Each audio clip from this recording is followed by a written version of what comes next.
Hello everyone, myself Shantana Das, instructor of Electrician Department of Government ITI Inpur, running under PTP.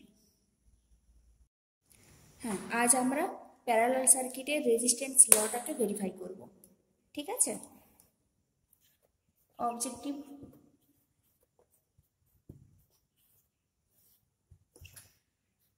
to verify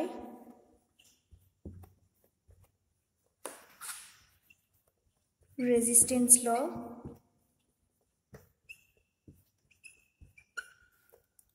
in parallel circuit.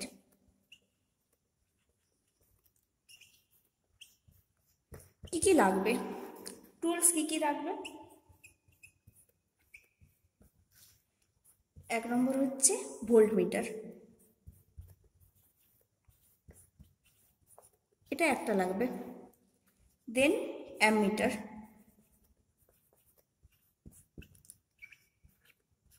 এটা লাগবে তিনটে। Digital multimeter লাগবে,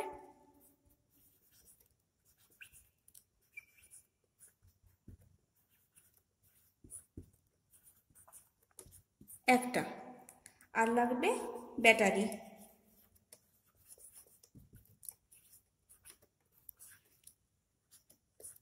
এটা মোটামুটি 12 ভোল্টের লাগবে। এবার দেখে নিই কি মেটেরিয়াল লাগবে। মেটেরিয়াল লাগবে রেজিস্টার,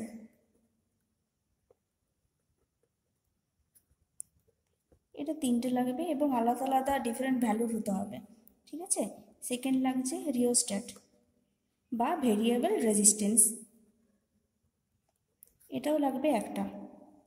থার্ড ওয়ান কি লাগবে না সুইচ লাগবে, সুইচও একটা লাগবে। আর লাগছে কানেক্টিং ওয়্যার, এটা যেমন প্রয়োজন হবে সেরকম আমরা ইউজ করব। ঠিক আছে? As required. এবার যখন আমরা প্রসিডিওর শুরু করব, যখনই কোনো আমরা এক্সপেরিমেন্ট, এটা তো একটা এক্সপেরিমেন্ট, একটা রেজিস্ট্যান্স লটাকে আমরা প্যারালাল সার্কিটের মধ্যে এক্সিকিউট করব, তারপর লটাকে আমরা ভেরিফাই করব, তাই তো? তো প্রসিডিওর যখনই আমরা করব তখন প্রথমেই আমাদেরকে কিন্তু সার্কিট ডায়াগ্রামটা ফলো করতে হবে। সার্কিট ডায়াগ্রামটার উপর মেন ভিত্তি করে কিন্তু আমাদেরকে সার্কিটটা সাজাতে হবে, তাই আমরা আগে সার্কিট ডায়াগ্রামটা এঁকে নেব।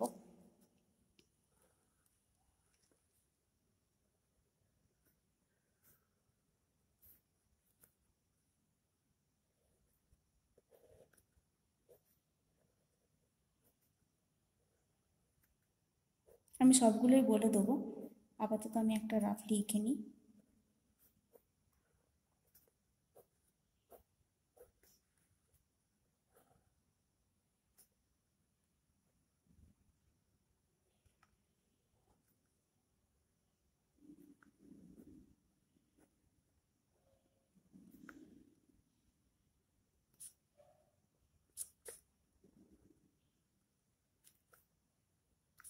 দেখো, ব্যাটারি অ্যাক্রসে আমরা কিন্তু ভোল্টমিটার সেট করব। আর এগুলোতে রেজিস্ট্যান্স তোমরা বুঝতেই পারছো, R1, R2 আর R3। ঠিক আছে? এগুলো হচ্ছে রেজিস্ট্যান্স। এই যে রেজিস্ট্যান্স তিনটার কথা বললাম, এগুলো হচ্ছে সেই রেজিস্ট্যান্স। আর এটা হচ্ছে ভ্যারিয়েবল রেজিস্ট্যান্স। ভ্যারিয়েবল রেজিস্ট্যান্স অর্থাৎ রিওস্ট্যাট, এটা। তো এখানে আমরা অ্যামমিটার সেট করব। এবার বলো তো কারেন্টের ফ্লোটা কোন দিকে হবে? এটা সুইচ, কারেন্টের ফ্লোটা পজিটিভ টু নেগেটিভের দিকে হবে, তার মানে কারেন্টের ফ্লোটা এইভাবে আসবে। ঠিক আছে? তাহলে আমরা একটা সাইন দিয়ে দিই যে কারেন্টের ফ্লোটা এই সাইড করে করে করে হবে। তাহলে এখানে যদি আমরা এটাকে যদি 1 ধরি, তাহলে এটা I1, I2 আর I3। আর এদিকে যাচ্ছে কারেন্ট, এদিক দিকেও যাচ্ছে কারেন্ট, এসে এদিকে যাচ্ছে। এবার আমরা দেখব, ফলো করবো, একটা অবজারভেশন টেবিল আমরা একটা ক্রিয়েট করে নিই। ঠিক আছে? যাতে করে আমরা ভ্যালুগুলোকে পুট করতে পারবো।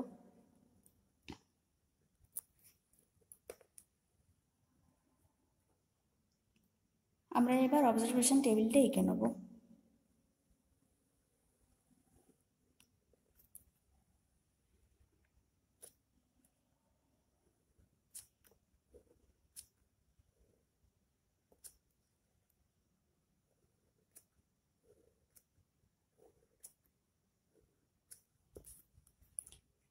Serial number, voltage I1, I2, I3, এটা হচ্ছে R1, R2, R3, আর এটা হচ্ছে মেন আরটা।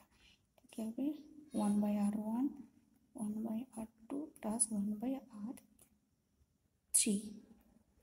আর এটা কি হবে V/I1, V/I2, হচ্ছে V/I3। দেখো এবার আমরা অবজারভেশন টেবিলটাও বানিয়ে নিয়েছি, আর এই সার্কিটটাকে ফলো করে আমরা সার্কিটও অ্যারেঞ্জ করে নিচ্ছি। ঠিক আছে, এবার কি হবে না আমাদেরকে কয়েকটা আমরা যখন এক্সপেরিমেন্ট করব তখন আমরা কিন্তু একবারেই মান কোনো কিছুই পাবো না, বা পাবো না কেন বলবো, আমরা একটা অ্যাকিউরেট ভ্যালু সবসময় চাইবো যে নেওয়ার। তাই যেখানে ভেরিয়েবল রেজিস্ট্যান্সটা যেটা নেওয়া হয়েছে না, রিওস্ট্যাটটা, এই রিওস্ট্যাটটাকে আমরা কিন্তু ভ্যারি করাবো। যখন কারেন্ট এইদিকে যখন আমরা সাপ্লাইটা পাঠাবো তখন এটার যে রেজিস্ট্যান্স, এটার মধ্যে দিয়ে যে কারেন্টটা ফ্লো করবে সেটা আমরা এই অ্যামিটার থেকে পেয়ে যাব। তাহলে এই অ্যামিটার থেকে আমরা I1 এর ভ্যালুটা পেয়ে যাচ্ছি। ভোল্টেজ অলরেডি যখন আমরা সাপ্লাই দেবো তখনই আমরা এই ভোল্ট মিটারে আমরা দেখতে পাবো যে ভোল্টেজ কত পাচ্ছি। এখানে সেটা লিখলাম, I1টা পেয়ে যাচ্ছি সেম অ্যাজ R2 এর মধ্যে দিয়ে যে কারেন্ট ফ্লো করছে সেই I1টা পেয়ে যাচ্ছি, I2টা পেয়ে যাচ্ছি, এবং এইভাবে R3টাও পেয়ে যাচ্ছি। এবারে অলরেডি আমরা এই ভ্যালুগুলো জানি, তাহলে আমরা কি R1 এর ভ্যালুটা পেয়ে যাচ্ছি, R2টাও জানি, আর R3টাও এইভাবে পেয়ে যাচ্ছি। এবং আলটিমেটলি এখানে দেখো একটা যে সূত্র রেখেছি এইটার থেকে আমরা আর এর ভ্যালুটাও কিন্তু পেয়ে যাব। এটা হচ্ছে অ্যাকচুয়ালি মেজার্ড ভ্যালু। এবার আমরা বলবো কেন তাহলে মেজার্ড ভ্যালু আসছে কেন, আমরা তো ডিজিটাল মাল্টিমিটারের সাহায্যে মেপে নিতে পারি। এখানে একটা কথা বলি, এক্সপেরিমেন্টের ক্ষেত্রে কিন্তু একটা আমাদের মেজার্ড ভ্যালু করতে হয়, যেটা আমরা এক্সপেরিমেন্টের মাধ্যমে যেটাকে আমরা এক্সিকিউট ভ্যালুটা পাবো সেটা হচ্ছে মেজার্ড ভ্যালু। আর ডিজিটাল মাল্টিমিটার দিয়ে যেটা আমরা পাবো সেটা হচ্ছে থিওরিটিক্যাল ভ্যালু। এই যে রিওস্ট্যাটটা, এইভাবে আমরা অনেকগুলো কিন্তু ভ্যালু নেবো। কিভাবে নেবো না, এই রিওস্ট্যাটটাকে কিন্তু ভ্যারি করে করে 3-4 বার আমাদেরকে ভ্যালুটা নিতে হবে, তারপর একটা অ্যাপ্রক্সিমেট ভ্যালু আমাদেরকে পাবো আমরা। তো এই যখন পুরো এক্সপেরিমেন্টটা হবে এটারও তো 1, 2, 3 অনেকগুলো ভ্যালু আসবে, সেখান থেকে আমরা ক্যালকুলেট করব যেটা অ্যাপ্রক্সিমেট কাছাকাছি আসবে সেটাকে আমরা নেবো। তো সেখানে একটা পার্সেন্টেজ অফ এররটা আমাদেরকে বের করতে হয়। তো এররটা আমাদেরকে বের করতেই হবে, যে কোনো এক্সপেরিমেন্টের ক্ষেত্রেই জানো, তোমরা হয়তো জানো। তাই পার্সেন্টেজ অফ এররের ক্ষেত্রে একটা সূত্র আছে, সেটা হচ্ছে তোমাদের theoretical value minus measured value. এটা হচ্ছে মেজার্ড ভ্যালু, আমি শর্ট ফর্মেই লিখলাম। ঠিক আছে, theoretical value minus measured value divided by theoretical value into 100। এই ভ্যালুটাকে আমরা করে এই সূত্রটাকে ফলো করে আমরা কি পাচ্ছি, এররটা পেয়ে যাচ্ছি। এইভাবেই কিন্তু পুরো ক্যালকুলেশনটা কিন্তু হবে, এবং এই এররটা কিন্তু মাস্ট, এটা কিন্তু বের করতেই হবে। তাই এই এক্সপেরিমেন্টটা করার পর একটা প্রিকশন কিছু লাগবে, সেটা কি না, এই প্রিকশনগুলো কিন্তু আমাদেরকে ফলো করতেই হবে। কেন না, এই যে সার্কিটটা আমরা ফলো করে সার্কিটটাতে নতুন করে আমরা বানাচ্ছি, এই ডায়াগ্রামটাকে ফলো করে এই সার্কিটটাকে কিন্তু কানেকশনগুলোকে টাইট করতে হবে। টাইট যেন হয়, কোনো যেন লুজ কানেকশন না হয়, তাহলে কিন্তু অন্যরকম ভ্যালু আসবেই না, এরকম হতে পারে, অন্যরকম অ্যাক্সিডেন্টও হতে পারে। তাই কেয়ারফুলি কিন্তু এই সার্কিটটাকে করতে হবে। আর এই সুইচের ব্যাপারটা একটা কথা বলতে আমি ভুলে গেলাম, সরি।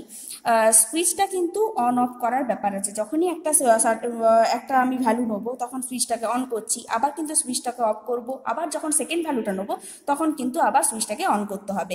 এইভাবে সুইচটা কিন্তু অন অফের ব্যাপারটা আছে। তাই এখানে সুইচটা কিন্তু আমাদেরকে একটা ইম্পর্টেন্ট একটা ফ্যাক্টর বলতে পারি, তাই সুইচটা কাজে লাগছে। ঠিক আছে, থ্যাংক ইউ।